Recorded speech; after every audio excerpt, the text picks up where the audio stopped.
I'm Isabella Rodriguez, Triple Team Traffic, 95.5 WSV. It told me you cared. We had a once in a lifetime, but I just couldn't see it until it was gone. Rest in peace, Peebo Bryson. We'll just be playing his music all evening. Passed away this evening. The news dropped about 7:15, 7:20. So you're hearing it first here on 95.5 WSB Atlanta's News and Talk, as you hear everything first here. That's why you all keep it locked here, right? Before we get into our next story, let me go to the phones here. Roy, how are you, sir? Living the dream. Glad to hear you were endorsing Vernon Jones. I don't see anybody working as hard as Vernon Jones for your vote out there. And Vernon is an algorithm disruptor. He's inviting everybody to come to his election integrity roundtable this Thursday, where they're holding the state election board. Good grief. Vernon wins in the fall. He polls over 35% in DeKalb, Fulton, and Clayton counties amongst Democrats. That cannot be ignored. That is a winning ticket in the fall in the general election, and Vernon Jones is the one who brings that to it. All right, Roy, you on a campaign? I'm just helping out where I can. My man, I'm just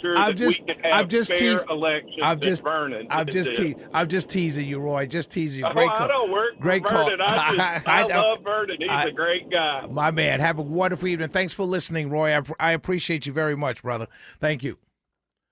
Have a wonderful evening, Roy. Let's go to Jimmy. Jimmy, I talked about this early in the show. I brought up Republican Andy Ogles, congressman out of Tennessee, who tweeted out homosexuality has no place in America, and I just thought it was disgusting. Go ahead, Jimmy. Yeah, Shelley, I'm a big fan of yours. I get mad every time they put the Georgia Bulldog stuff in your show's not on. I don't even want to listen to the radio when that goes on.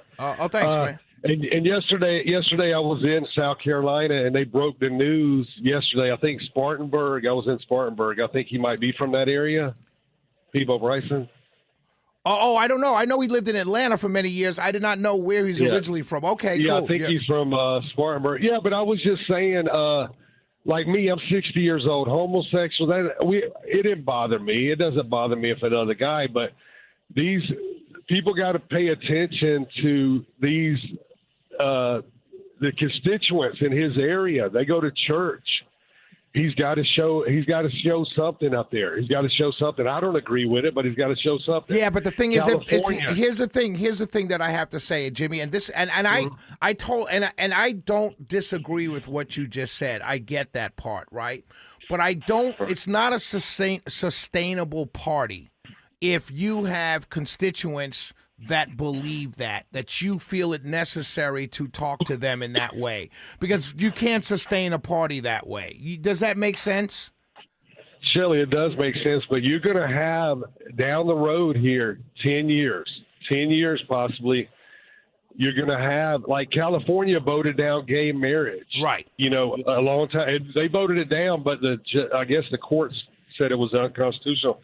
You're going to have a Muslim group of people here. They don't believe in that homosexual.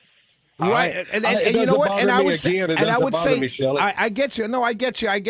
And I talk about the party. My concern is the party. And yes, if a Muslim elected official said the same thing, I would shout them down as well, and I would say the same thing. You know what I mean? I just don't.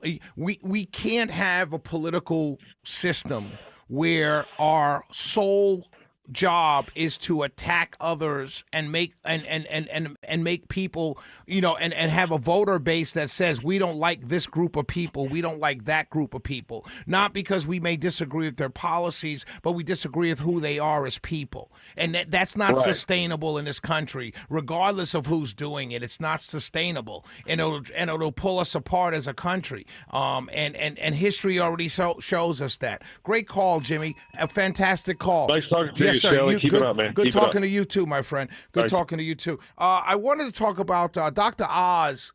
So Dr. Oz was Carolyn Levitt today. He was at, he took questions. And I like Dr. Oz. I met Dr. Oz about, I can't even remember. It's like last summer. There was a healthcare event here at the Georgia Aquarium. And I went down. I got an exclusive interview with him, and I played it on the air that night. And smart guy, right? Smart guy. And getting to meeting him in person and getting to talk to him before we did the interview, I was like, okay, I'm impressed by this guy, right? And so he did Carolyn Levitt's job today at the podium. And so listen to this. This came at the end of his stint, if you will, as White House press secretary. Listen to this. I have a GOP question. What's your question? Do you have any medical advice for the Americans out there that are suffering from a very serious ailment called Trump derangement syndrome? I am concerned about folks who have focused their entire life energy on dislike of the president. It's disheartening to see people lost in that way, but it's treating stupid is really hard, and that becomes a real problem. And these folks are off. And so that was him, right? So here's my thing. If I was standing there or if I saw him today and we bumped into each other, I would say, Dr. Oz, man, I agree with you. Trump derangement syndrome is a sickness, right? But it's kind of a silly question, but it is a problem. And I would say to him, as soon as I said that, I would say, however, that being said, sir, don't you believe that Trump love under all circumstances, under any circumstances, no matter what, is just as bad a syndrome? And how do you fix that kind of stupid? We'll be right back. It's the Shelley Winter Show. 404-872-0750, 1-800-WSB-TALK.